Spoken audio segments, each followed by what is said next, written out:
Hello everyone, मैं हूं doctor टीना शर्मा। और जो लोग आईवीएफ करवाने की सोच रहे हैं या उनका ट्रीटमेंट चल रहा है आईवीएफ का, तो सबके मन में एक सवाल होता है कि क्या ऐसा करें हम कि हमारा आईवीएफ फर्स्ट अटैम्प्ट में ही सक्सेसफुल हो जाए। सभी चाहते हैं कि उनका फर्स्ट अटैम्प्ट या फिर अगर आपका सेकंड अटैम्प्ट है या फिर लास्ट अटैम्प्ट है तो ये वाला अटैम्प्ट जो है आपका बहुत सक्सेसफुल हो जाए।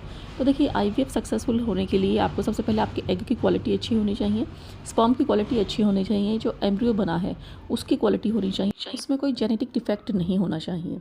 तो और उसके साथ साथ आपकी जो एंडोमीटर लाइनिंग है वो आपकी जो है बहुत अच्छे से बनी हुई होनी चाहिए। तो ये सारे फैक्टर्स डिपेंड करते हैं कि आपने कैसा क्लिनिक चुना है, कैसे आप डॉक्टर से इलाज करवा रहे हैं, कैसा आपको दवाइयाँ दी जा रही हैं, कैसा आपकी बॉडी रिएक्ट कर रही है, आपकी पहले से बॉडी तैयार है कि नहीं है, आप कितना स्ट्रेस लेते हैं, आपकी लाइफस्टाइल कैसी है। तो ये सभी चीज़ों पर आपका आईवीएफ की सक्सेस होना निर्भर करता है एक तरीके से। तो आज की इस वीडियो में हम बात करेंगे कि एग की क्वालिटी को कैसे बढ़ाया जाए जिससे कि आपका एम्ब्रियो ऑटोमेटिकली अच्छा बनेगा। तो देखिए, अगर आपकी एज ज़्यादा है या आपका लो एएमएच है तो आपको जल्दी से जल्दी ट्रीटमेंट स्टार्ट कर देना चाहिए और आपको डिले नहीं करना चाहिए। सबसे पहली बात तो आपके एग की क्वालिटी है जो अच्छी रहेगी। जितना आप डिले करेंगे, एज ज़्यादा होती जाएगी, एग की क्वालिटी अपने आप कम होती जाएगी। तो देखिए, कुछ ऐसी चीज़ें हैं जिससे आप एग की क्वालिटी अच्छी रख सकते हैं ताकि आपका जो एग्स हैं वो ख़राब ना हो। तो उसके लिए आपको सबसे पहले अपनी डाइट ठीक करनी है, उसके बाद आपका लाइफस्टाइल ठीक रखना है और स्ट्रेस लेवल आपको कम रखना है, मिनिमम रखना है। तो इन सब चीज़ों के लिए मैं आपको इस वीडियो में सब कुछ बताने वाली हूँ।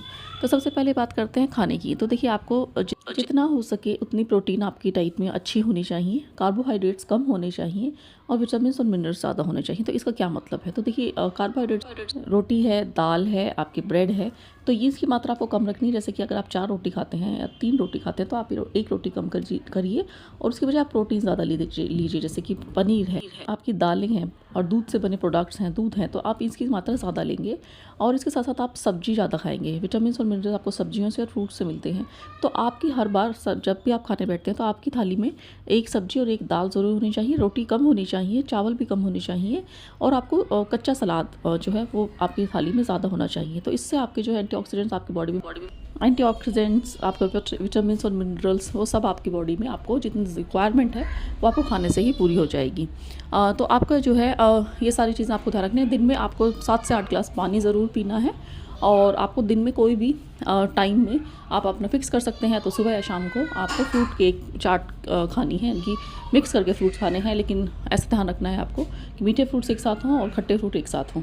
तो इस तरीके से आपको पूरी बाकी शुगर आपको अपनी डाइट से बिल्कुल कम कर देनी है और आपको बाहर का खाना जो है वो नहीं खाना है। जंक जिसे हम कहते हैं, जंक नहीं खाना है आपको। आप दूध ले सकते हैं सुबह शाम 2 टाइम, 2 ग्लास, 2 से ज़्यादा दूध नहीं लेना है। लाइफस्टाइल की बात करें तो आपको 10 मिनट अनुलोम विलोम, 10 मिनट कपालभाति ज़रूर अपनी जो दिनचर्या है उसमें शामिल करना है। अगर आपका एम्ब्रियो ट्रांसफ़र हुआ है तो आपको कपालभाति नहीं करना होता। बाकी आप ये जो आपका अगर स्टार्टिंग फेस है आईवीएफ का, तो आप ये ज़रूर अपनी जो है रूटीन में शामिल करेंगे प्राणायाम। इन्हीं से आपका जो है हार्मोन बैलेंस होंगे और आपकी जो बॉडी है वो अच्छा रिस्पॉन्ड दे पाएगी आईवीएफ को। इसके अलावा आप पूरा दिन एक्टिव रहेंगे। हर खाने के बाद आपको 10-10 मिनट जो है ज़रूर वॉक करना है। अगर आप प्राणायाम भी नहीं कर सकते, आप बहुत बिजी हैं, तो आपको वॉकिंग ज़रूर करना है। इससे आपका ग्लूकोज लेवल जो है वो कंट्रोल में रहता है। और एक बात का ध्यान रखें कि जब सुबह आप कुछ भी अगर खाते हैं तो उसमें आपको कार्बोहाइड्रेट कम खाना है, प्रोटीन ज़्यादा हो।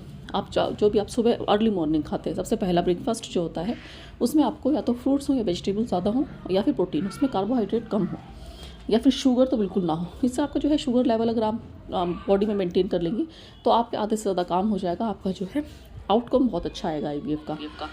तो अब बात करते हैं कि देखिए, थर्ड पॉइंट है जिसके बारे में शायद बहुत कम लोग बात करते हैं, वो है जब आपका ट्रीटमेंट चल रहा होता है तो बहुत सारा स्ट्रेस होता है। बहुत नेचुरल है स्ट्रेस होना कि क्योंकि आपका आईवीएफ जो है महंगा ट्रीटमेंट है और इसके जो है चांसेस रहते हैं, थोड़ा सा रिस्की प्रेगनेंसी होती है इसकी। तो ऐसे में आपको टेंशन होना एक बहुत नॉर्मल बात है, लेकिन आपको ब्रीदिंग टेक्निक्स आपको करनी है। जैसे मैंने प्राणायाम बताया है, तो आपको फोकस अपनी ब्रीदिंग पे ही करना है तो आपका हो जाएगा। स्ट्रेस लेवल भी मेंटेन हो सकता है अगर आप प्राणायाम कर रहे हैं। अगर आप प्राणायाम नहीं कर सकते हैं तो आप सुबह उठते ही डीप ब्रीदिंग कर सकते हैं, कि लंबे लंबे सांस धीरे धीरे ले सकते हैं। तो इससे भी आपका स्ट्रेस लेवल कम होगा और जितना ज़्यादा हो सके आप अपने आप को बिजी रखेंगे।